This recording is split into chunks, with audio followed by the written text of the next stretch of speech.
Bonsoir.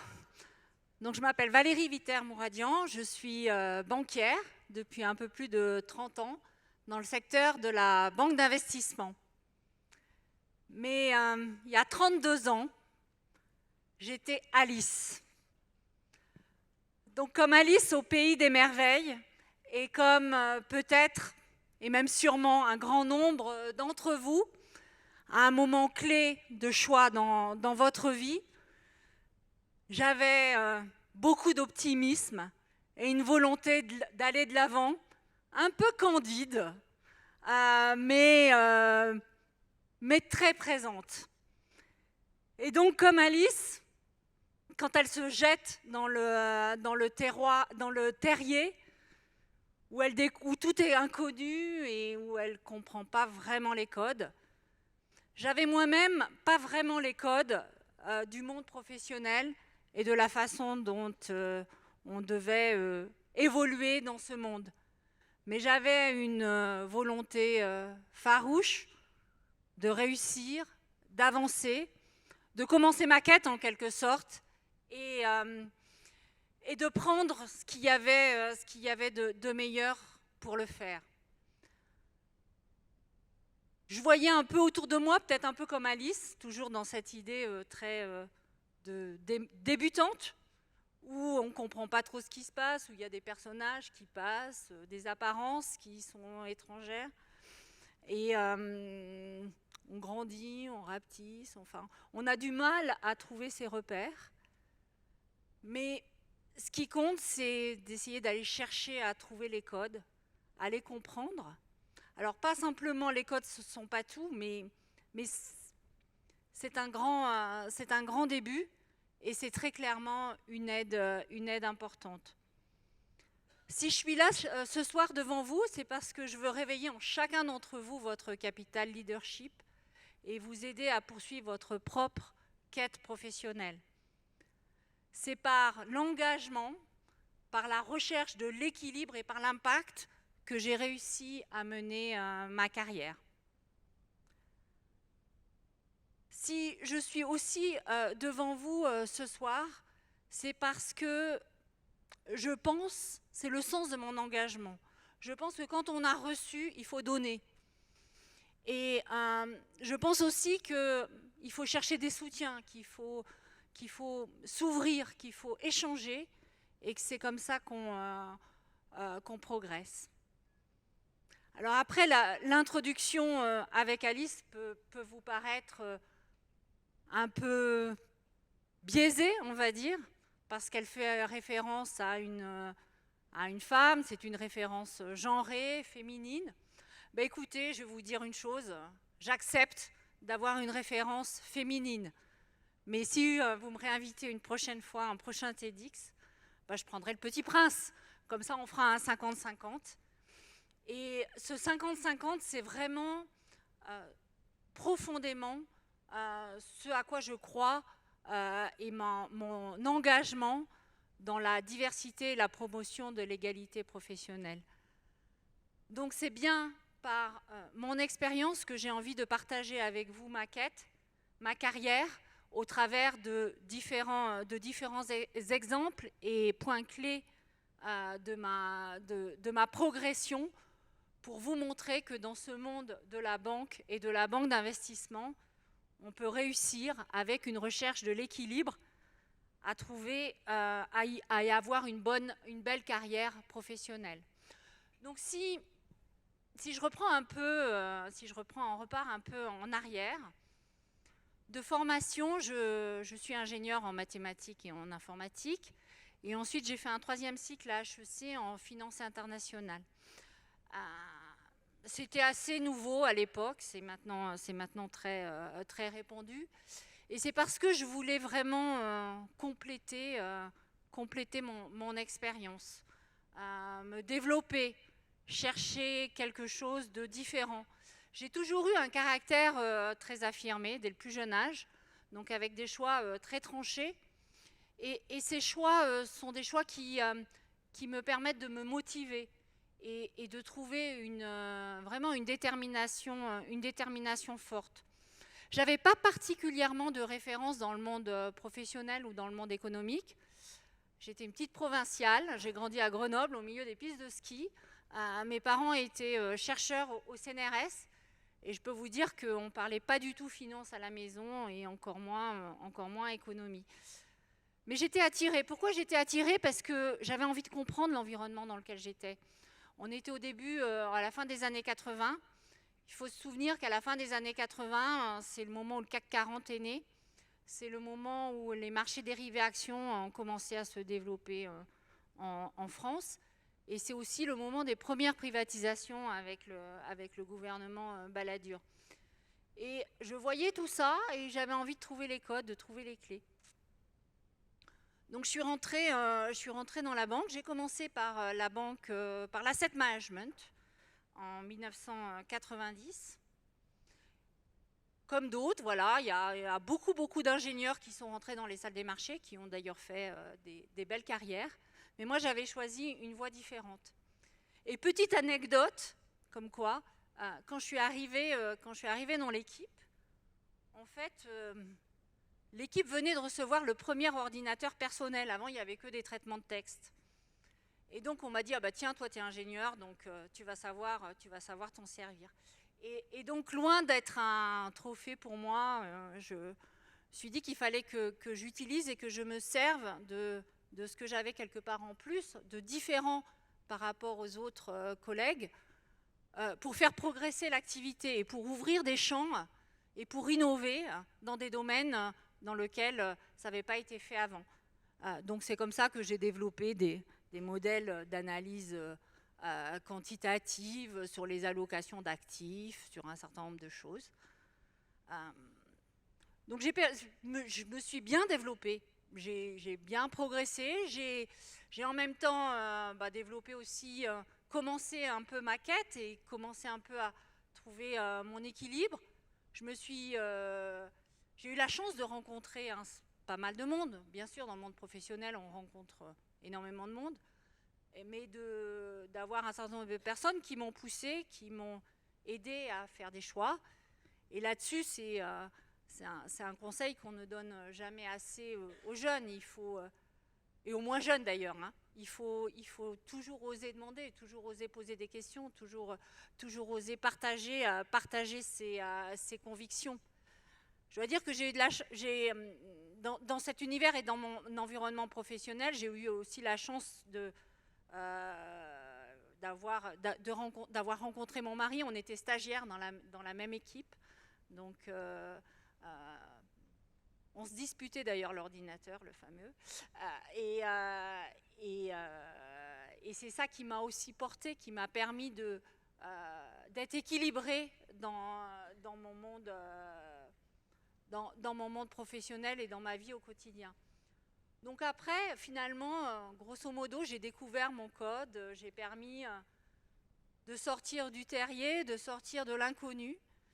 Et au bout de 8 ans, j'avais un peu fait le tour de l'environnement dans lequel j'étais. Et j'avais envie d'aller plus loin. J'étais très, très attirée par le milieu de la banque d'affaires, par tout ce que ça représentait, par le côté intellectuel et accomplissant du sujet. Et donc j'ai eu l'opportunité de rejoindre ABN AMRO Rothschild, qui est une entité spécialisée dans l'ECM, le marché primaire action, les introductions en bourse, les augmentations de capital. Et je dois dire que voilà, après 8 ans, j'étais bien, j'avais l'impression que je maîtrisais plein de choses, que je connaissais pas mal de choses, et je suis arrivée dans un univers complètement nouveau. Et là, franchement, ça a été un vrai choc. Ça a été un vrai choc. Et pendant une année, j'ai pas vraiment douté parce que j'étais entourée de personnes qui me soutenaient, mais j'ai vraiment dû travailler très dur. J'ai travaillé très dur et très intensément, mais quelque part en même temps, j'avais aussi cette quête et cette recherche de l'équilibre qui m'ont portée. C'est au même moment qu'on a décidé de fonder une vraie famille avec mon mari, et donc il y a mon fils aîné, Victor, qui est né en 1998, mon deuxième fils, Jules, qui est né en 2001. Et ça m'a donné la force, cette famille, cette stabilité, cet équilibre, m'a donné la force d'aller au bout de moi-même. Alors vous allez me dire, elle parle beaucoup d'équilibre, mais finalement c'est quoi l'équilibre? Pourquoi est-ce qu'elle en parle?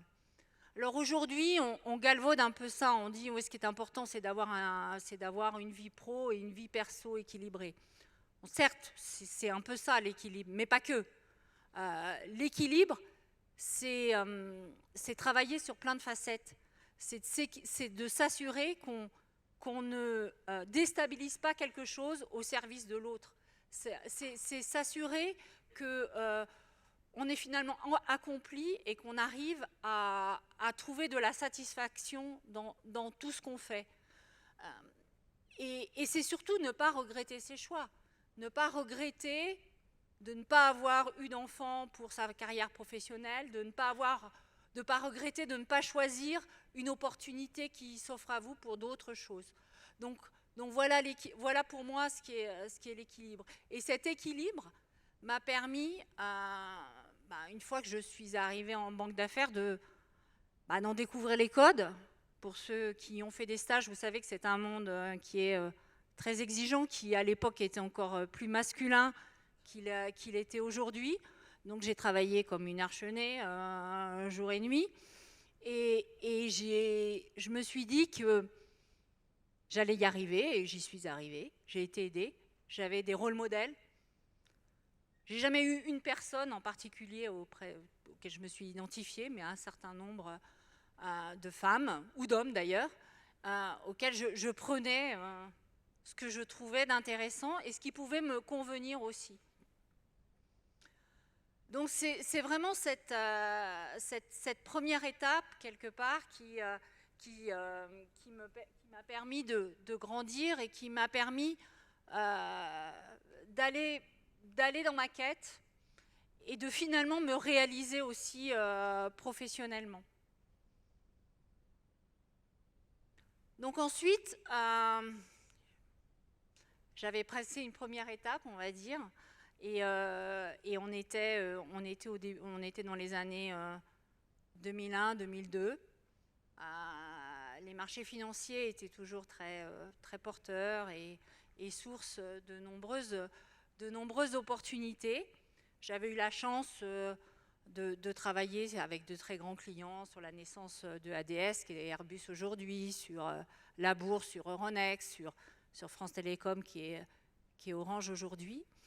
Et je me souviens très très bien, quand après avoir travaillé pendant des mois sur la recapitalisation de France Télécom, mon patron de l'époque, un Hollandais, que pour l'anecdote, 5 ans avant, quand je l'avais rencontré la première fois à Londres, je ne comprenais pas un mot de ce qu'il me disait. Il me parlait d'un jargon que je ne comprenais pas, il me parlait en anglais avec l'accent hollandais. J'avais travaillé dans l'asset management en France. Mais bon, 5 ans après, il m'invite à Madrid lors d'une conférence des dirigeants de la banque. Et lors du dîner de gala le soir, il me dit « Tiens Valérie, je voudrais te présenter quelqu'un ». Et là, il me présente au patron de la banque de l'époque. Et puis, il me dit « Valérie, you are now part of the family. And we want you to know that you have over-delivered ». Et franchement, vous ne pouvez pas imaginer, j'étais dans un état de fatigue absolue, comment ces mots résonnent encore au fond de moi. Et comment de ce simple geste, en fait, j'en ai tiré une vraie leçon de leadership et une vraie leçon de manager. Cette leçon est bien entendu qu'il faut reconnaître les efforts des uns et des autres, que le succès se reconnaît, le succès se fête, le succès se partage, que la réussite est collective. Et c'est vraiment ça qui m'a ensuite motivée en tant que manager quand j'ai pris la direction de l'activité, pour le mettre moi-même en application au-delà des valeurs auxquelles je croyais, qui sont bien sûr le fait d'être, enfin, bien sûr, pas forcément, mais moi, mon style est un style plutôt d'exigence, mais de reconnaissance, de réussite collective et individuelle, et surtout d'arriver à porter les membres de l'équipe par l'ambition collective, par le fait de montrer la lumière au bout du chemin. Donc, quelque part, j'étais arrivée à un certain niveau, qui était le mien, et c'est là où je me suis dit que ma quête et mon équilibre n'étaient pas complets, et qu'il fallait aussi que je complète et que nous complétions avec mon mari notre propre voie.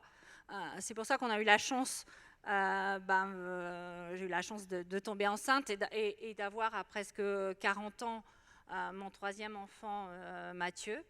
On est en 2005. Et là, c'est un moment très important, au-delà de la joie d'être parent, mais parce que cette maternité, je l'ai faite dans énormément de sérénité, alors que franchement, les 2 premières, un peu moins. Et juste avant que je rentre de congé maternité, une semaine avant, la banque m'a proposé de suivre une formation d'1 semaine. Et cette formation s'appelait Authentic Woman Leadership. Et ça a été pour moi un vrai électrochoc, une révélation. Parce que pendant 1 semaine, j'ai côtoyé des femmes qui travaillaient dans des milieux très différents de la banque, mais qui finalement avaient eu, elles aussi, leur propre quête, avaient eu aussi leur propre questionnement. Et qu'on était arrivé par des choses que vous connaissez peut-être, j'espère qu'on vous enseigne ici, comme les biens conscients, comme les différents styles de leadership. C'était que des choses qui résonnaient en moi et que franchement, dont je n'avais pas vraiment conscience avant. Donc quand je suis rentrée de cette formation, j'étais encore beaucoup plus énergique qu'avant, j'avais envie de manger le monde. Et puis surtout, j'avais envie de partager, j'avais envie de permettre à l'organisation dans laquelle j'étais de donner confiance à d'autres femmes et de permettre à d'autres femmes de réussir et de peut-être tirer leçon de cette expérience. Et c'est vraiment là que j'ai eu une vraie motivation pour le sujet de la promotion de la diversité. Non pas parce que, enfin déjà parce que c'est une cause juste, mais au-delà de la justesse de cette cause, parce que c'est une façon de délivrer plus. Les organisations diverses sont des organisations beaucoup plus performantes. Et c'est pour ça que après avoir rejoint HSBC en 2013, en 2015, j'ai eu l'opportunité de devenir la présidente de l'association de la promotion pour la mixité. Et là, je me suis dit que c'était l'opportunité d'oser à faire en sorte que les autres osent. C'était aussi l'opportunité de convaincre, d'engager sur cette cause. Et ça a été une grande source de joie et de satisfaction. En plus, vous savez, vous avez de nombreuses associations ici. Le monde associatif est à la fois quelque chose dont on se nourrit quand on anime l'association, mais c'est aussi quelque chose qui bénéficie à l'ensemble des membres. Et donc, tous les ateliers de développement personnel, les coachings, les conférences, les after-work, tous ces éléments qui ont bénéficié à des centaines d'hommes et de femmes et qui leur ont permis de se développer et de trouver leur chemin de vie et leur chemin de carrière, sont des éléments qui restent très marquants. Puis comme toute chose, au bout de 5 ans, il faut aussi savoir passer la main. Il faut savoir passer la main à des jeunes, à des nouvelles personnes. Il faut aussi, dans son engagement, poursuivre sa quête et poursuivre son engagement. C'est pour ça que je me suis engagée il y a un peu plus d'une année au sein de Financiel pour pousser plus loin le sujet. Alors Financiel, qu'est-ce que c'est pour ceux qui ne le connaissent pas? Financiel, c'est la fédération qui regroupe les réseaux de promotion de la mixité dans le secteur de la banque et de l'assurance. Donc c'est vraiment l'idée d'influencer au niveau des politiques, d'influencer au niveau des dirigeants pour avoir des entreprises plus justes et une égalité professionnelle entre les femmes et les hommes qui soit plus réfléchie et qui soit à l'ensemble des niveaux de l'organisation. Alors vous me direz, une quête de plus pour Valérie, finalement elle a eu que des quêtes dans sa vie, pas du tout. Enfin, je ne le vois pas comme ça, ce que je vois c'est comme un continuum. Et ce que je vois c'est que ces quêtes me permettent de garder mon équilibre, de trouver ma voie entre l'ensemble des sujets sur lesquels je suis engagée et sur lesquels je pense avoir de l'impact. Donc, finalement, qu'est-ce qui reste de tout ça et comment est-ce que j'ai pu développer ce capital leadership et comment je suis sûre vous allez pouvoir le faire vous demain. C'est bien sûr par cet engagement, par le fait de trouver des alliés, d'accepter les soutiens, d'aller les chercher, d'oser, de capitaliser sur les forces. Je ne serais jamais arrivée là où je suis arrivée si je n'avais pas finalement fait mes différences une force et si je ne les avais pas cultivées. C'est aussi l'engagement, le travail, le sens du collectif et la diversité, parce que je suis persuadée qu'en tout, on se nourrit de cette différence et que c'est cette différence qui fait notre force. Donc voilà ce que je voulais échanger avec vous ce soir. Il y a de superbes opportunités dans le monde de la finance. Je vous souhaite une très très belle carrière, quel que soit ce que vous cherchiez. Et souvenez-vous, franchement, j'étais vraiment Alice il y a 32 ans. Donc si j'ai réussi ma quête, qui n'est pas finie, vous réussirez la vôtre. Merci.